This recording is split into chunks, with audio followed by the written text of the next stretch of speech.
civilization is a town called Moore. In order to reach it, you must build the contents of these boxes. You have enough food for 7 days.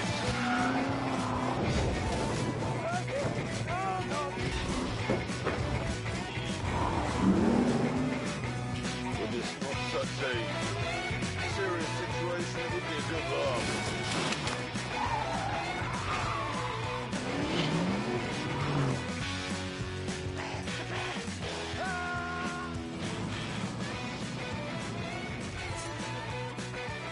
There must have been 30 or 40 people in the room when the police arrived. Clarkson! Jesus Christ, no, I'm too close to the edge.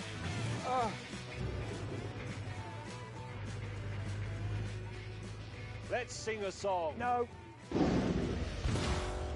I am sitting where Jim Clark sat. Going in hard and hard. We're fleeing! Okay, flee. Well, he'll be using a pistol, won't he?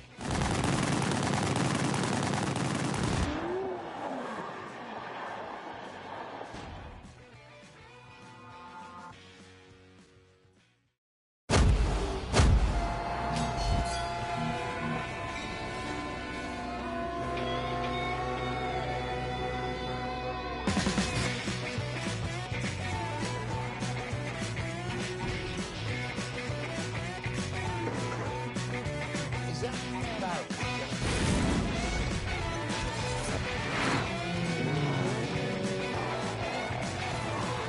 Fire everywhere!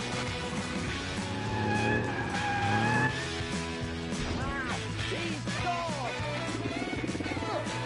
Hang on a minute.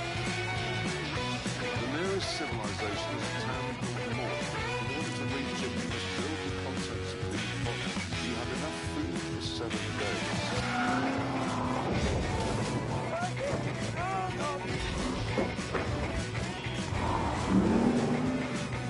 Well, it's not such a serious situation. It would be a good laugh.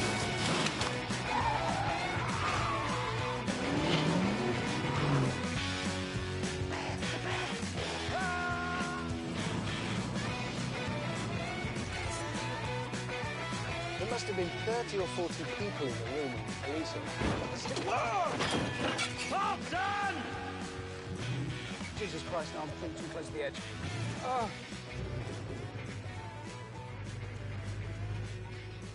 Let's sing a song. No. I am sitting where Jim Clark sat. Going in hard and hard. We're fleeing! Okay, flee. Well, he'll be using a pistol, won't he?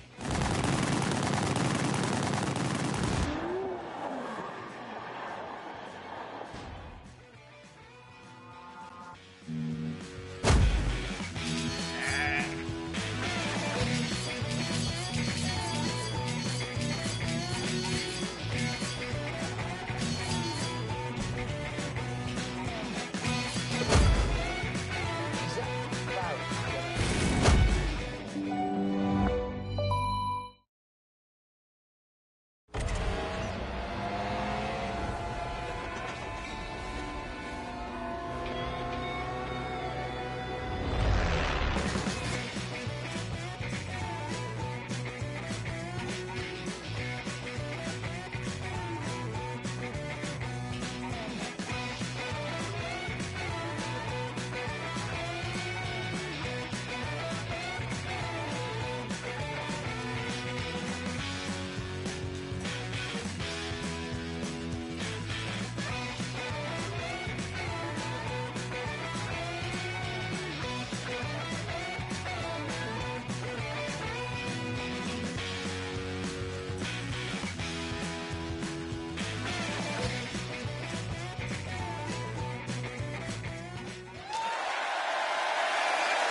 Thank you, everybody. Thank you, and welcome And in this week's show, Locke, Scott, and two smoking beamers.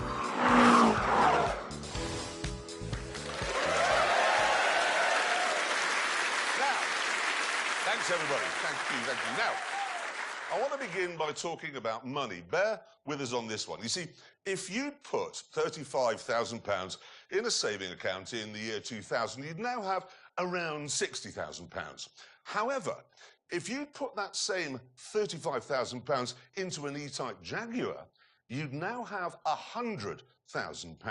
Yeah, just about everything, even remotely rare or interesting, is worth a fortune these days. Aston Martin DB5, that'll cost you £750,000. Ferrari Daytona, £600,000. A pagoda roof Mercedes SL, that'll set you back at least 75 grand now. Yeah, it's not just exotic cars either. Ford Escort Mexico, OK? Humdrum car. That's a £60,000 thing these days. 60 grand. It is. However, there are one or two rare and interesting cars that seem to have slipped through the net, whose prices haven't yet gone through the ceiling.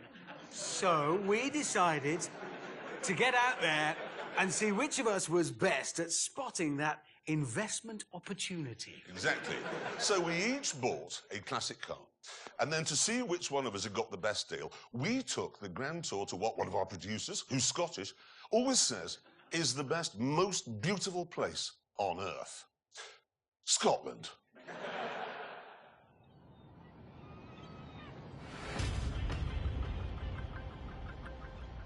We chose for our meeting point a quaint fishing port near Inverness.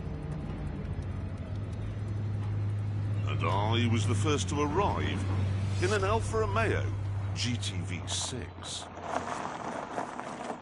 Now, you would imagine that when one of these comes onto the market, classic car enthusiasts are running around like they're in a zombie movie and it's Black Friday. But no, I bought this from an 83-year-old man who'd had it since new and was only selling it because his 84-year-old wife found it so difficult to get in and out of, you know.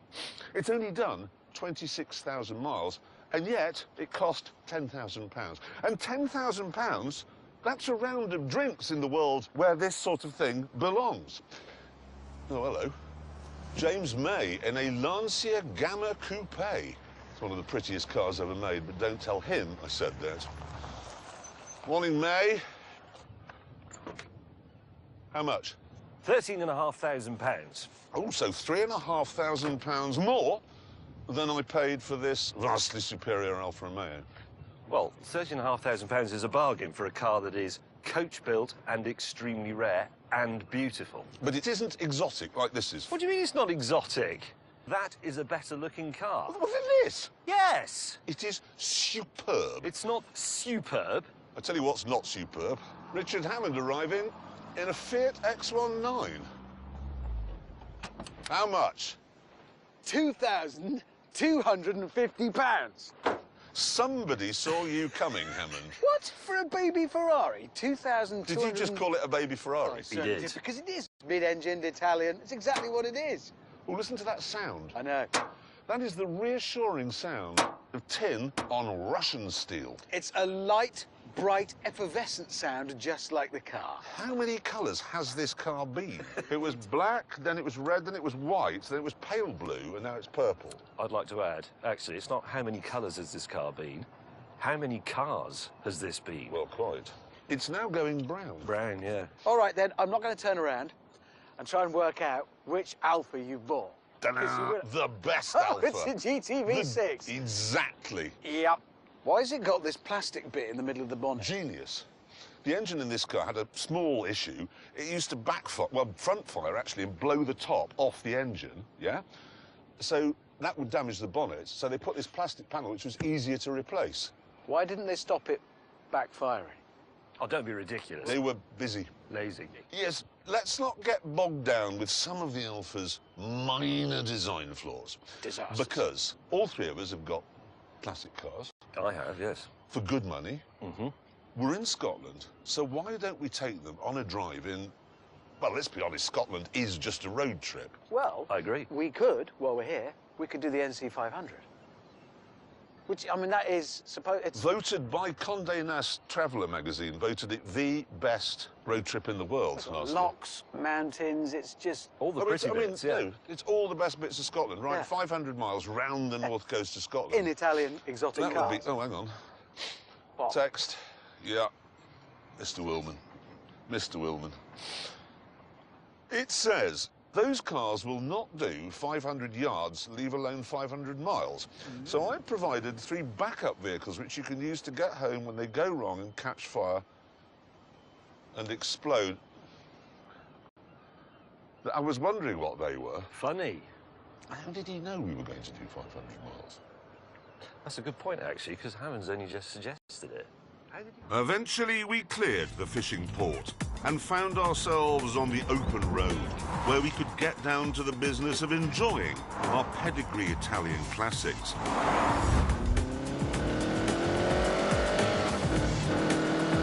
Away. Nazi mounted the power steering hub on the end of one of the camshafts. Basically, you can't really use full block, especially when the engine's cold, otherwise the engine will explode. The thermostat was fitted in the wrong place, which leads to overheating very suddenly, and then the engine can explode.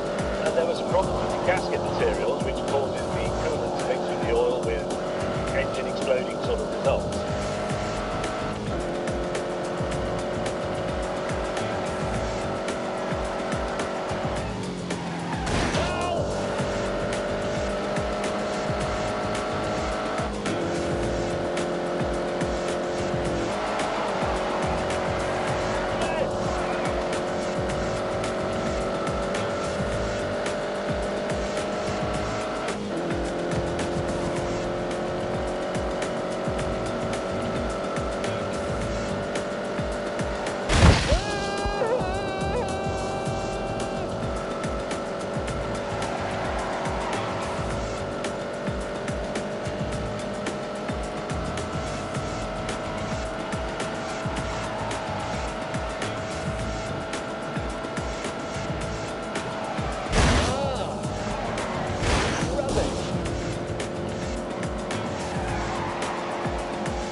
My car is just so refined and sophisticated, and in fact really well looked after by its previous owner. It was obviously loved. One of my windscreen wipers just fell off. Oh dear. You can't get out. We just lift it up. There you go. You just have to drive like that. James, can I just say you've done 3 miles? It's mended for now. Well, Don't turn it on Let's again. just turn it on. I want to see what happens. Right, okay. You ready? In Scotland. In Scotland, you won't need it. That's the thing. Perfect. Because it Right. never rains.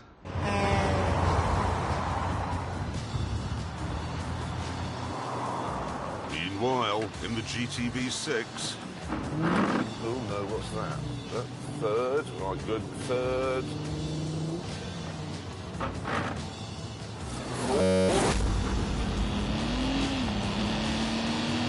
No. Transaxle, gearbox at the back, twin plate clutch, discs all round. Unusual at the time. One of the best engines ever made, 2.5 litre V6.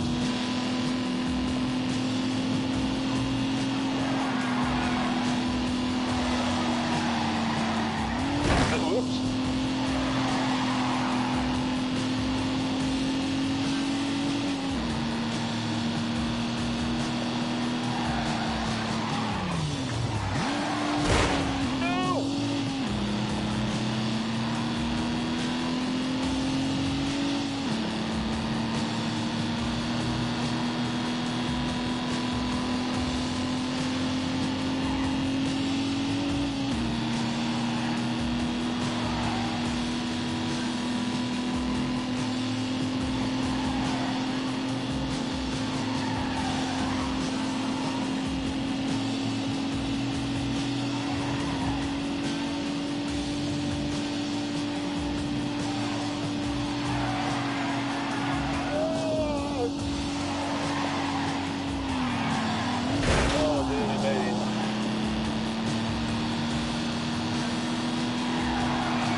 Despite all the weirdness, I do still absolutely love this thing.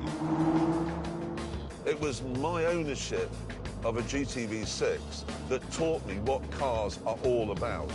You need a personality, you need flaws for them to be human. And James May was right for the first time in his life, and only time in his life. This is one of the greatest engines ever made. The creamiest, the smoothest, and the most beautiful to listen to. That's not exhaust noise, that's an actual engine. As James and I enjoyed our classic thoroughbreds, Richard was driving along in his purple Fiat. Unleash 80 horsepower.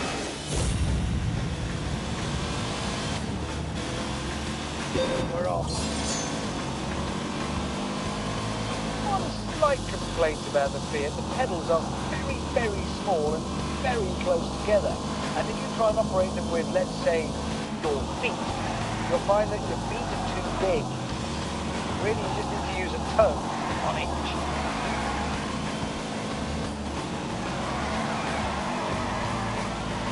Oh, yeah.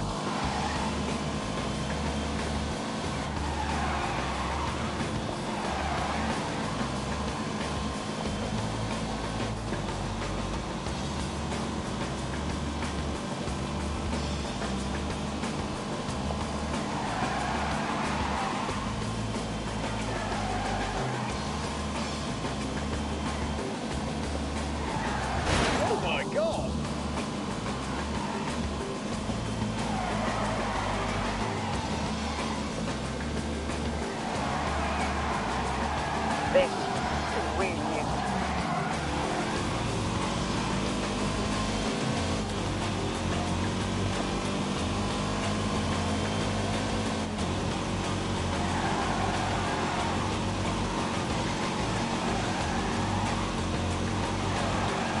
Oh, for God's sake.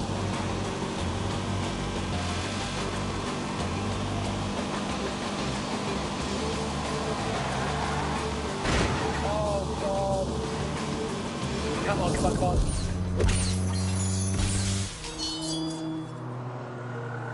Soon, Hammond spotted a racetrack and suggested we have a go on it. And as we pulled up, it became clear that tiny pedals weren't his only problem.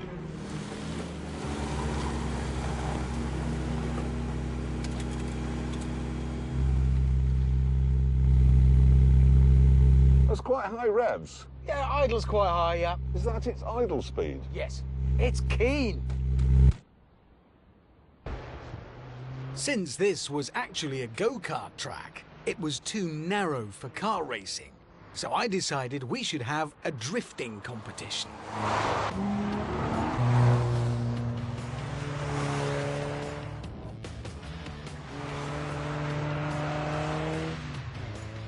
It doesn't work. It simply doesn't really have the power to throw its tail out properly. Even though my Alpha had twice the horsepower of the Fiat, things weren't great for me either. Just grip and more grip. I know Roger Moore drifted a GTV6 in Octopussy, but then he crashed into a fence and had to dress up as a clown. In the Gamma, I was confident I'd succeed where my colleagues had failed. Right, here we go. Lancia is one of the greatest names in rallying history, so control drift should be second nature to this. So approach that corner, heel and toe it, and...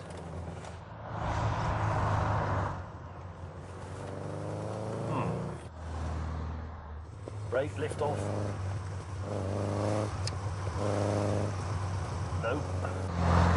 At this point, I suddenly remembered something important. This is front-wheel drive, isn't it? What was I thinking of? It's not going to drift. Happily, though, the enthralled local audience were able to find a solution. What I do is I take the rear wheels off, let the tyres down, and put these plastic covers on, then put the tyres back up again, put them back on. That gives the car the loose back end you want to drift. This is like putting insulating tape on the back wheels of your Scalextric cars. Stand by. With no help from anyone else on this freezing day, the drift covers were soon fitted. Oh, here we go. Oh! Right, turn in, get the drift going, and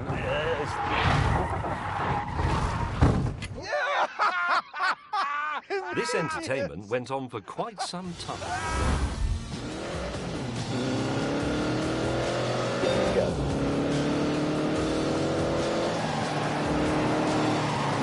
Here comes a really dangerous end. Grab a brakes.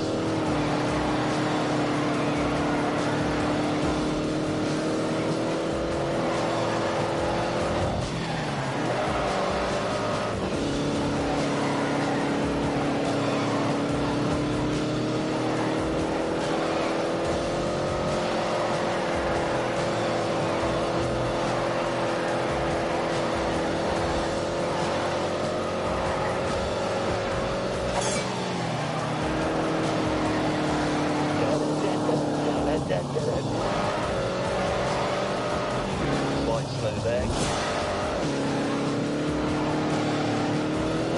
Get past them.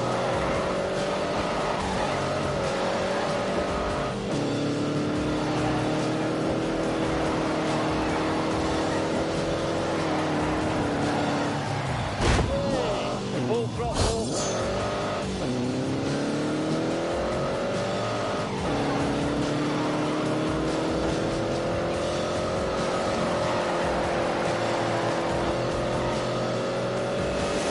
Hang on.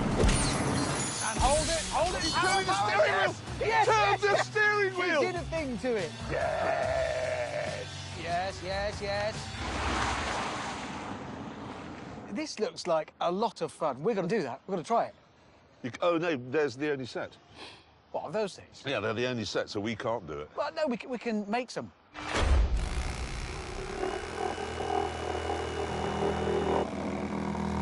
Did you ask if you could borrow this bed? No, but they won't need it. And rotate. This goes over. It'll require a little bit of persuasion. James May just Yeah, drifted perfectly behind you there. This is another of those weird days. With his tyre covers made, Hammond decided not to hold back.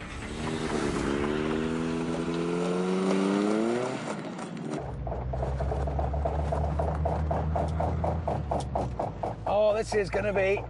I mean, seriously, he's going to get to that corner and then... Where can the helicopter land? Go! This is dangerous because of you.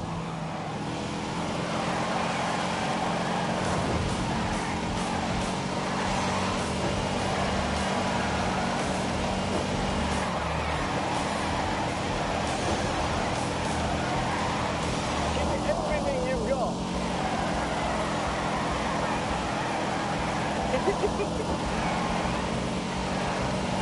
Oh, you ready?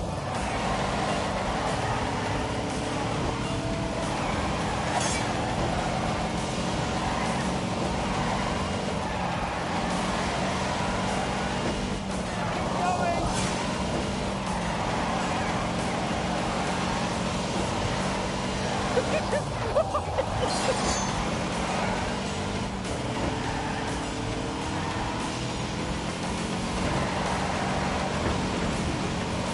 Oh, slightly low.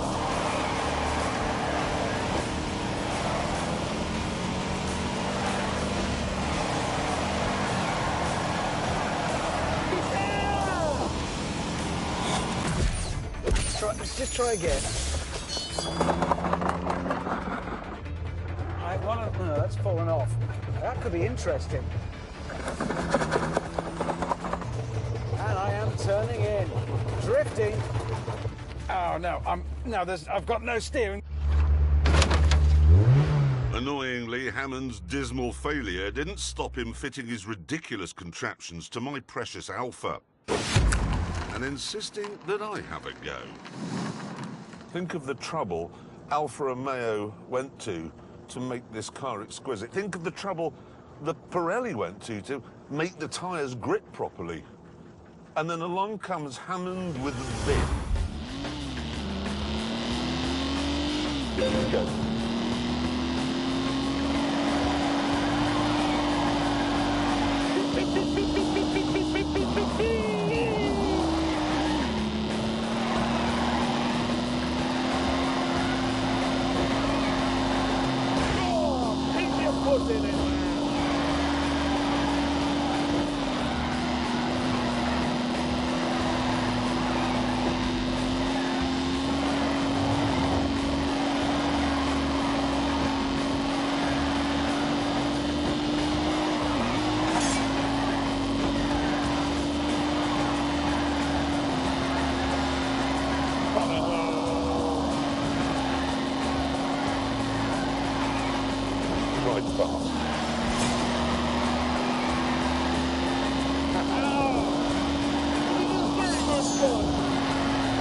This is staggering.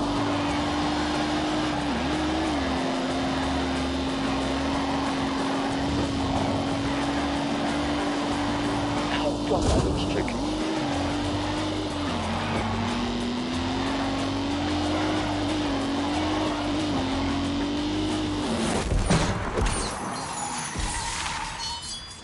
What was that noise? Whole car's vibrating. Yeah, that's a massive vibration. Hammond, you blithering idiot! You totally ruined this car! An inspection of the undersides revealed some grim news. That has come off. So the prop shaft is now, well, it's still joining the gearbox or the transaxle to the engine, but by a thread. And if I did anything more than rev it like that, it's going to come off. If I'm driving along, and that's the end of the Alpha. Well, that's interesting. My car's working and I'd like a drink. The hotel is about 25 miles away, so I think I'll get on with it, if you don't mind. You can't leave, no, you can't leave me now. What do you mean I can't leave you now? Well, it's, have you seen how cold it is? I can't see how cold it is, but no, but I feel actually it just looked. in the drizzle 6 feels like 2. Well, you know what would warm you up? What? A bicycle ride. It always does.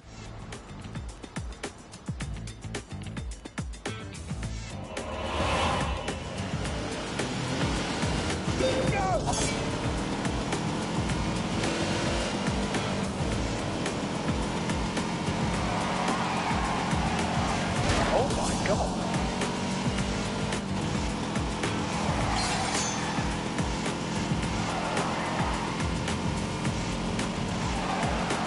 Oh no.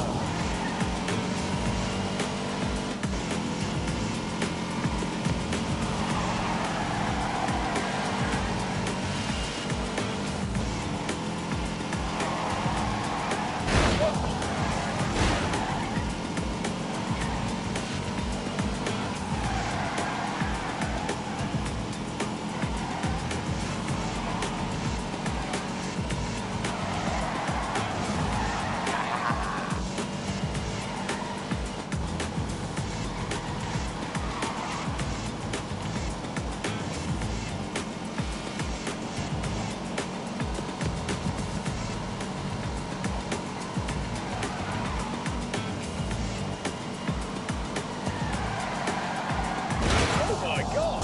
Oh my word!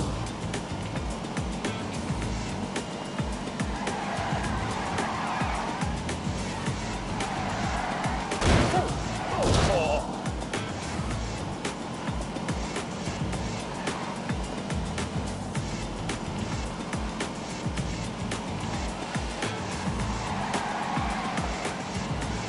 Oh no.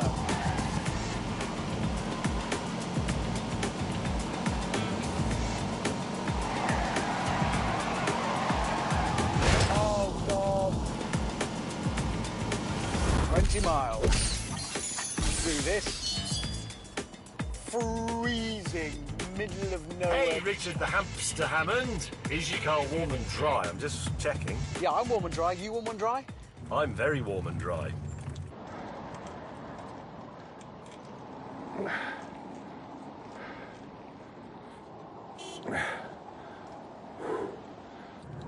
Oh, I meant to ask, would you like a long gin and tonic sitting at a bar stool? Yes, yes, I would. And we've only got, well, it's not far, in a car. Oh, God. Oh, come on! Rub it in! Seriously, rub it in!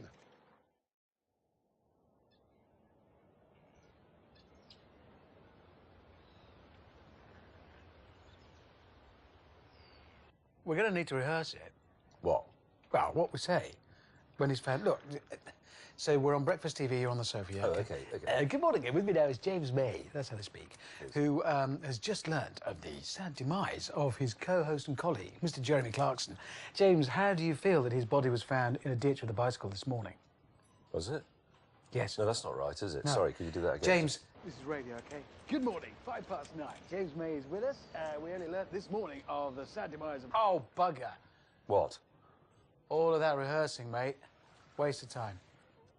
Ugh. Because he's outside right now, fighting with the bicycle lock by a fence. Oh, you look cold! It is cold. Oh, hell, why won't this work? Paper boys can work one of those, mate. Oh, Steve, I don't care. He's left the key in it. What Yes. a muppet.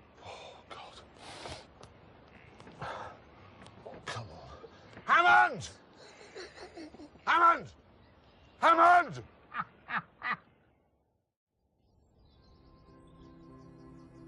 The next morning, the peaceful stillness was shattered by the cry of a distressed animal. Clarkson!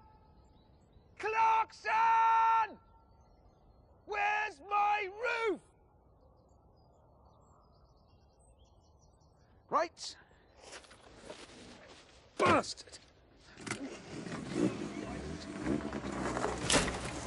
What was that? What? Oh, you are joking. No. No. No. He hasn't. He's not that sick. Morning. What? Morning. Yeah, whatever. Oh! Why have you driven over your own roof? Clarkson. He's sick. Enjoy your day on your bicycle, bastard.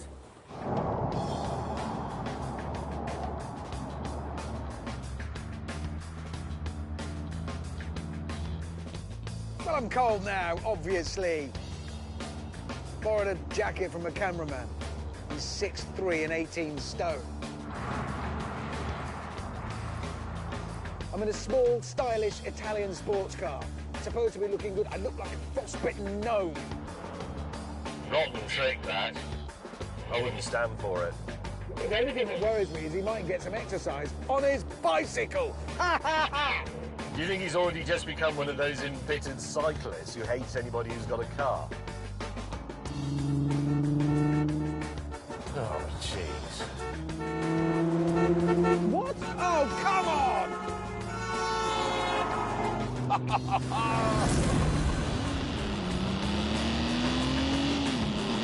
No.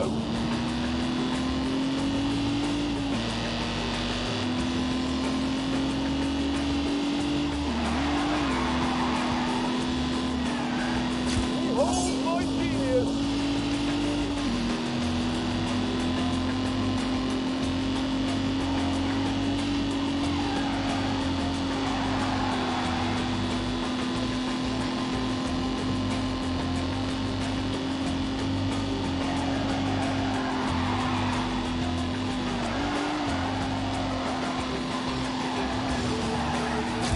I say that's rather good.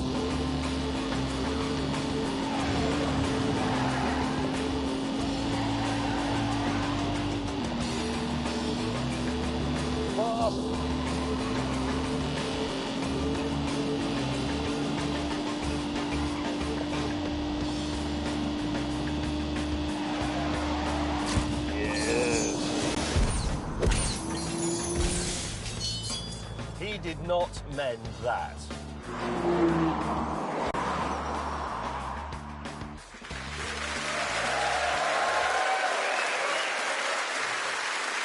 Very good. Now, I have to say, the only reason why we met on a beach full of oil rigs and then drove through a council estate full of hypodermic needles is to annoy, well, simply and only to annoy our Scottish producer. Yes, but we will not tell you Gav's name, we promise. No, we won't. We won't say his name. Anyway, look, it all gets a lot sunnier and prettier in part two when we finally get on the North Coast 500, and we'll pick that up later on. I want to talk about the BMW M5, which has always been, as I'm sure we all know in here, the ultimate Q car. It is a fizzing lunatic in a Geoffrey Chaucer suit. However, the new M5 has turbocharging, so it's kind to polar bears, and it has four-wheel drive, so it's safe, and it has an automatic gearbox, and that's all very nice. But is it what we want? Let me first of all explain the basic recipe for a BMW M5. It's a four-door saloon with a boot at the back, space for 5 businessmen in the middle, and a monstrously powerful engine at the front.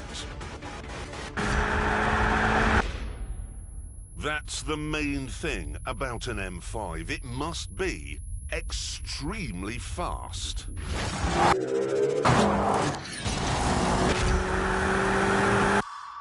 On the face of it, then, the new version seems to tick all the important M5 boxes.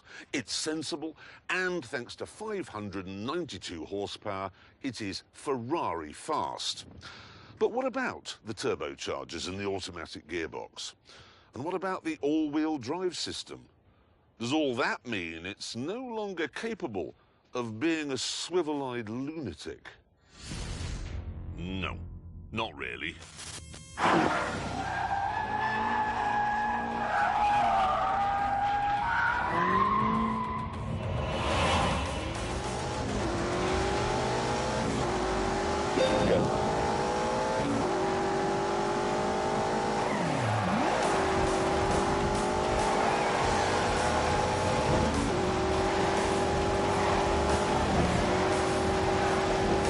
Very quickly here.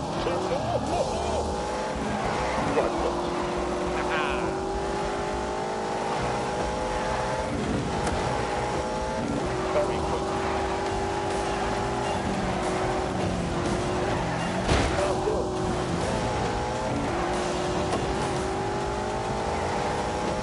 I love speeding.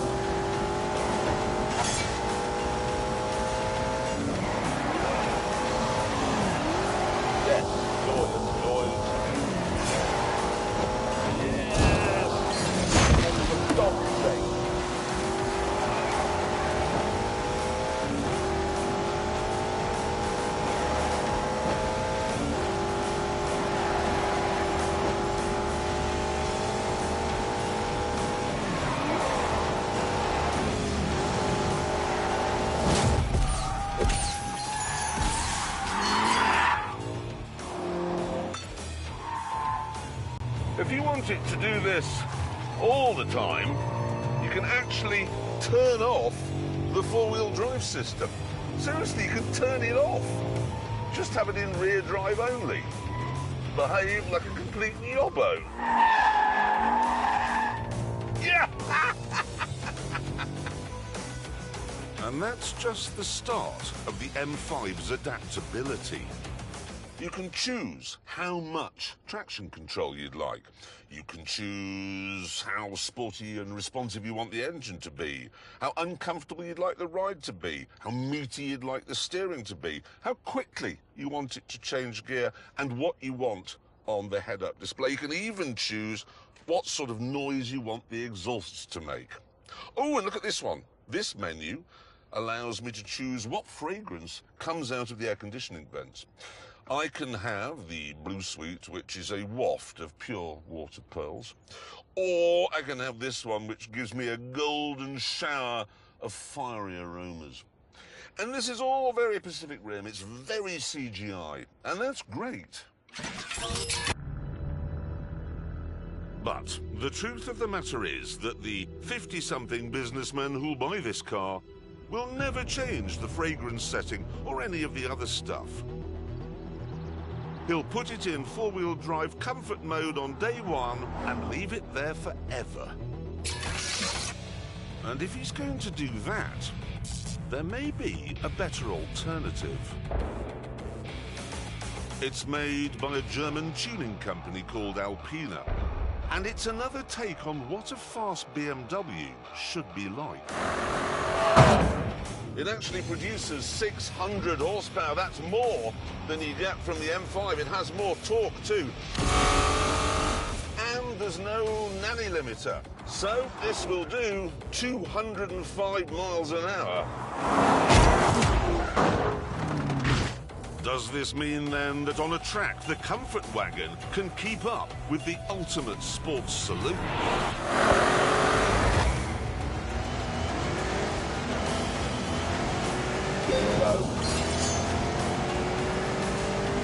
This car was not developed for race. But boss Alpina says if you engineer a car to be good at the Nürburgring, it won't be any good on the road. And he may have a point on that.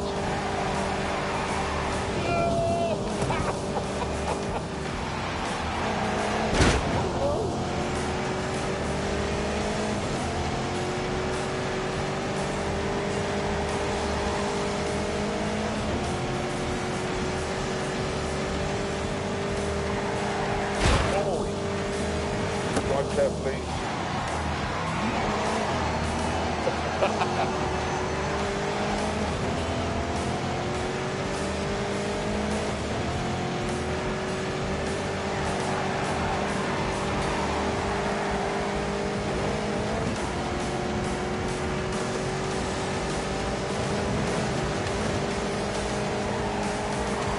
That'll do. It actually produces 600 horsepower. That's more than you get from the M5. It has more torque too. And there's no nanny limiter. So this will do 205 miles an hour. Oh, God.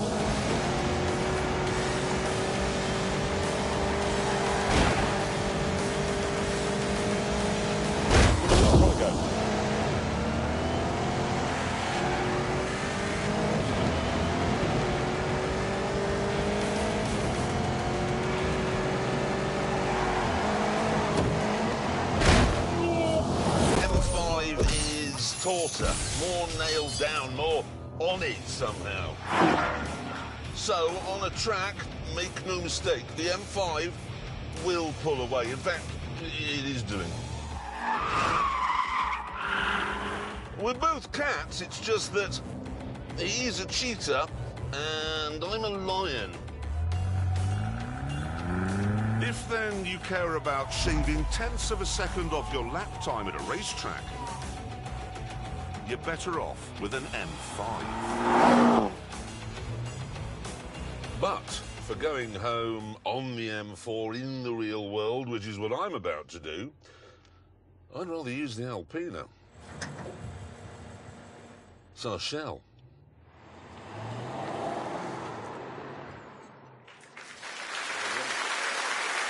Very interesting observation. So after all of that, you would have the worst car? Well, yes, because it's better. It sounds better to me, I've got to say. Oh, well, says the voice of speed. Well, I tell you what, let's find out how fast the M5 goes round the Ebola-drome.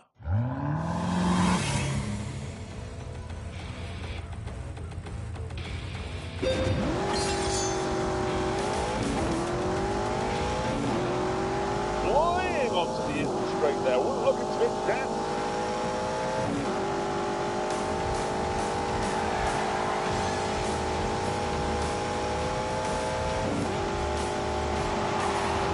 Plunging into your name here, looking a little edgy.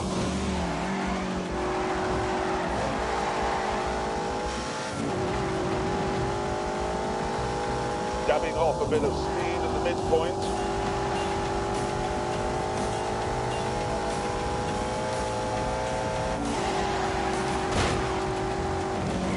really hard on the brakes for Old Lady's house. The understeer will go itself, taking no prisoners on the blast substation. Torturing the Pirelli street there, just feel the sheet to go. Across the line. It looks quick, but it looks like it's heavy. It's look heavy. Anyway, there's the lap board, and we can see the old M5 look down there, 17th place, 1 minute 24.2. So let's see where the new one goes. Is it quicker? Oh, it is. Yes. Oh, my word. 4 seconds faster. That's staggering, isn't it? That's absolutely amazing. Now, I have to say, we did time the Alpina, but we haven't filmed it. Why not? Well, because it's going to be slower. You are going to look such an arse if it isn't. Well, I am, but it won't be. Let's find out. Let's see where it goes. This is the Alpina. There you go. You see, slower, as I said. But 121.6, not bad. Not bad. So if you do want a taut, fast, super saloon, his advice is get the flabbier, slower one. Yeah, it's better. It's really some clear buying advice again this week. It is. Anyway, let's get on to some actual clear buying advice, shall we? Let's get back to our film in Scotland. Tonight, we are doing a tour of the North Coast 500 around the top of Scotland in some beautiful Italian classic cars and a Fiat X19. Well, yes, but you two had both had mechanical issues. Yes. Yeah, we did, but we still had hope in our hearts that things would get better. As we cruised along, our Italian classics and the Fiat continued to provide unexpected entertainment. I'm going to show you a fantastic feature on this car. Here are the heating and ventilation controls. I've got it on warm because it's a cold day. But look what happens when I press the air conditioning button. It's haunted! Did you see that? Look. I think I'll cool myself down.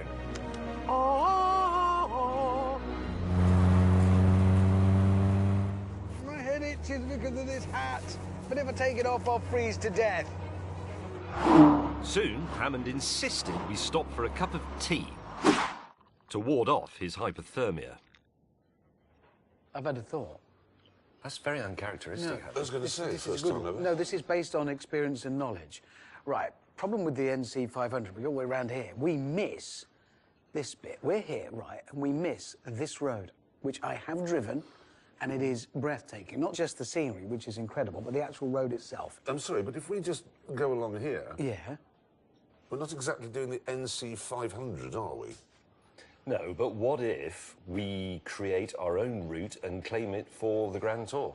We could call that the Scottish Highlands Intermediate Tour. How far is it? It's about 287 miles if we do that. Scottish Highlands Intermediate Tour 287. It would be the... No, hang on, that doesn't work, does it? Piloting extremely nicely in Scotland. 287.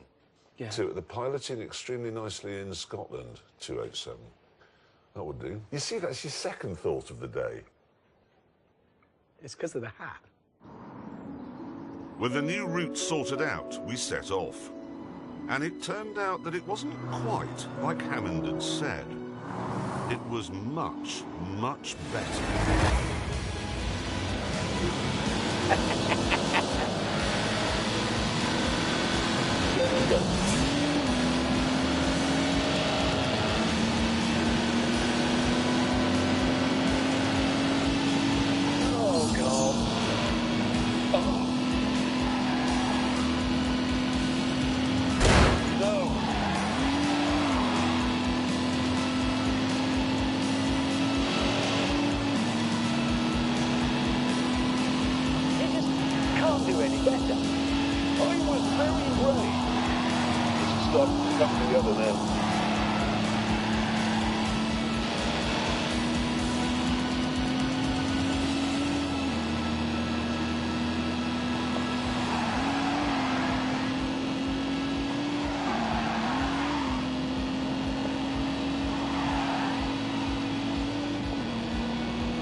quite scary through here.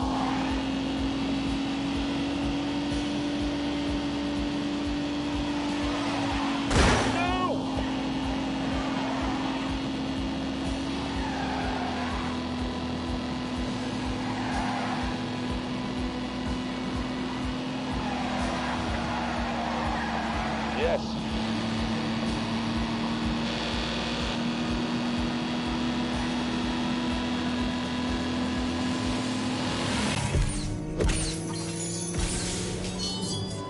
Holy moly. Oh, aye, the view. It's amazing. Look at it. I mean, this is heaven.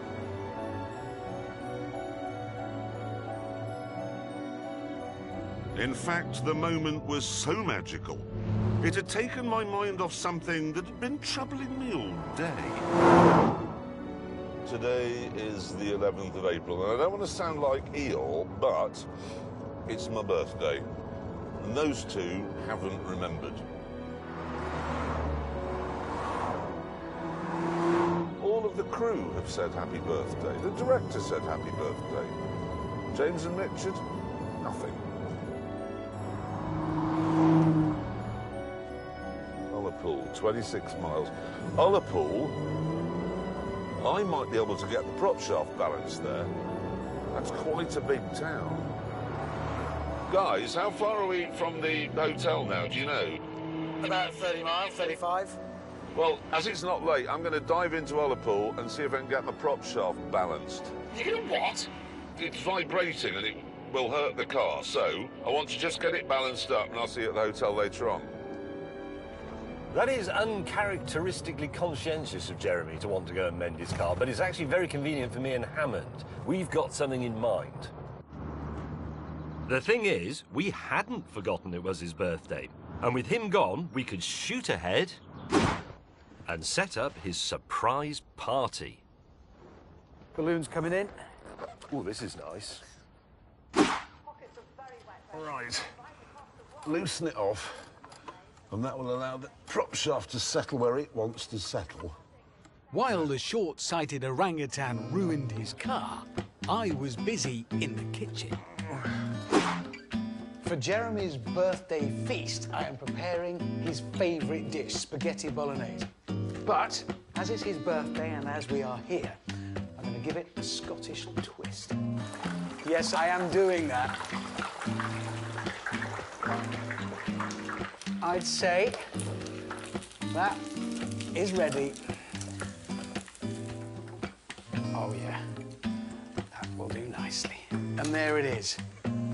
Spaghetti bolognese.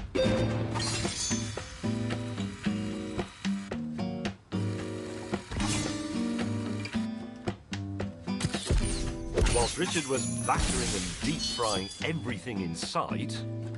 In you go. That will do nicely. And there it is. Spaghetti bolognese. Whilst Richard was battering and deep-frying everything in sight... In you go, my wee beauties. I was organising the guests, who are now all here and waiting for the birthday boy. Oh, hello, here it is. Here it is. Oh. Countach. Lancia 832. There's obviously some kind of classic car meeting going on. Oh, wait a minute. Can't believe it. I cannot believe it. You remembered. Of course we remembered. Actually, it's better than that. We're having a party for you. No, but James.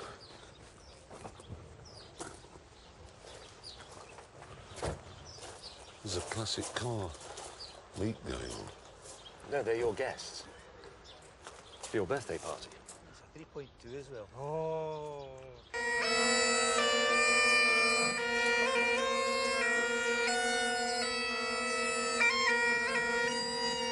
Still, it could be worse. And then it was, because it was time to sit down for Richard's Scottish dinner. Battered spag bowl, followed by a deep-fried cake.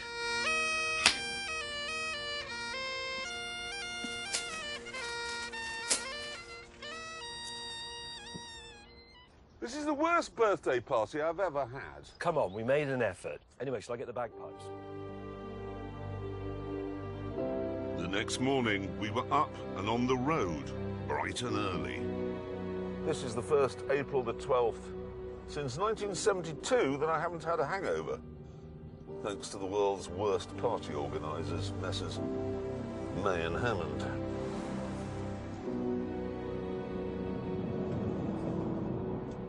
Oh no, the vibration is back. Why can't I do anything? But despite my problems, the sun was shining, and Scotland was more spectacular than ever.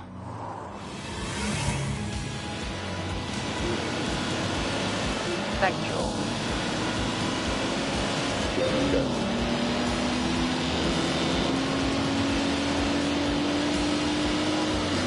Downhill. Yes! No, but yes!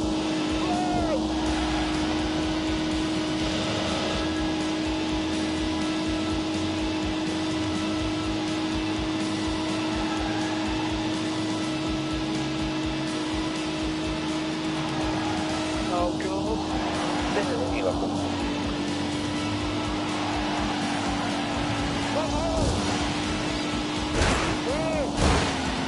Doing that.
Very exciting.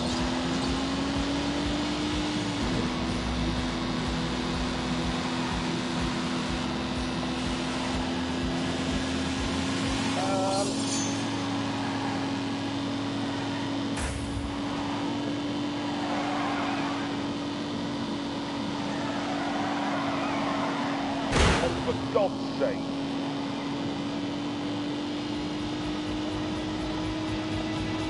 That's good, right. Ta-da!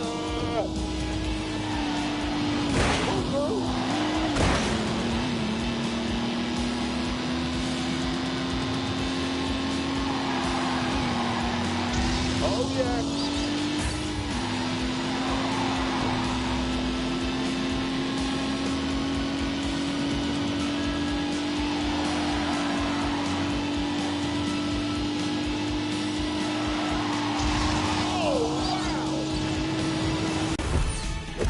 There were now only 50 miles to go to the finish point on our loop. So it felt like a good time to sum up our wonderful cars and Richard's fears. Some cars achieve classic status because they're rare, they're thoroughbreds, like those two. And with that, you have to accept they'll be delicate, temperamental. Some cars achieve classic status simply because they're really good. The X19 was good when it was designed and built first, and still is today. Add to that it cost me just over £2,000. Rare, interesting, beautiful. Those are the criteria by which I think you should judge whether or not a car is a true classic. It has to be at least two of those things to qualify. So let's have a look at my Lancia. Well, it's definitely beautiful. It's a truly superb bit of car styling, this, and it's rare. Look at it and tell me you can think of another car anywhere on Earth for 10 grand that you'd like more than this?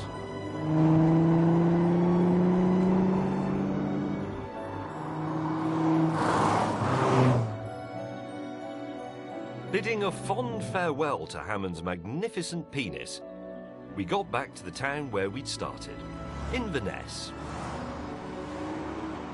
Mission accomplished.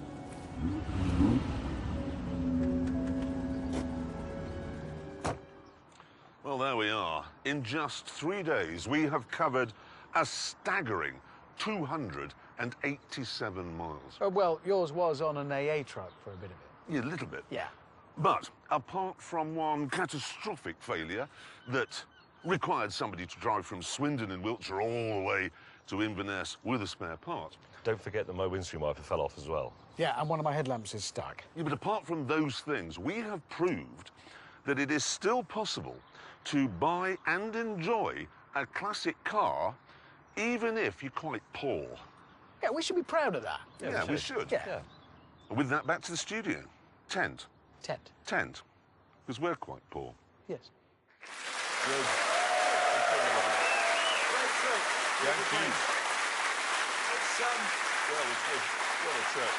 It's funny, isn't it?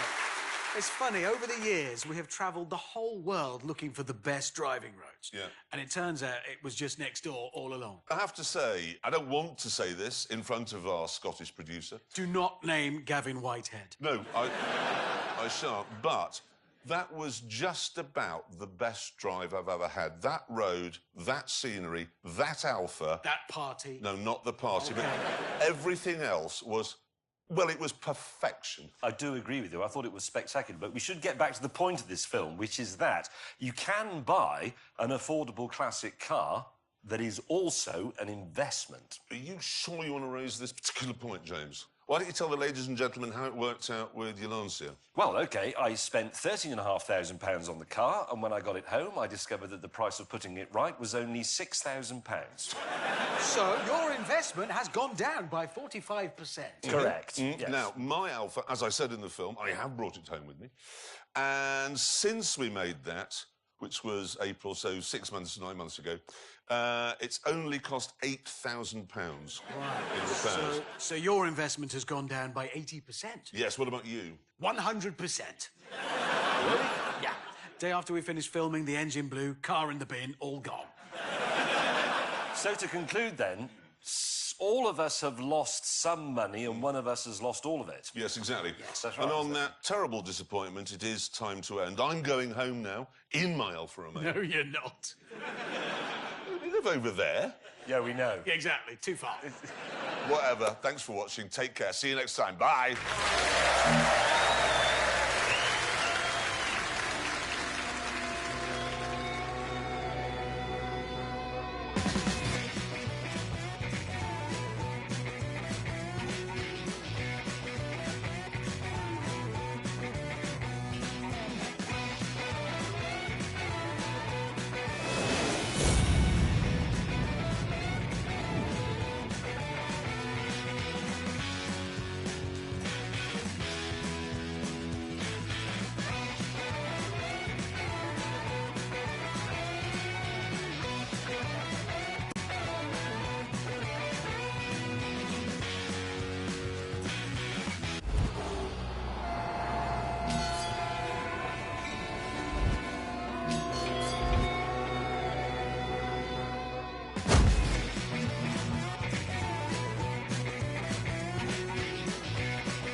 but a serious situation would be a good laugh.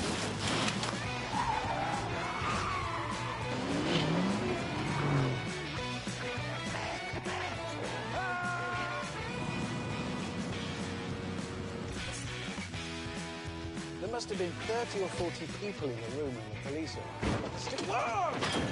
Clarkson! Jesus Christ, no, I'm putting too close to the edge.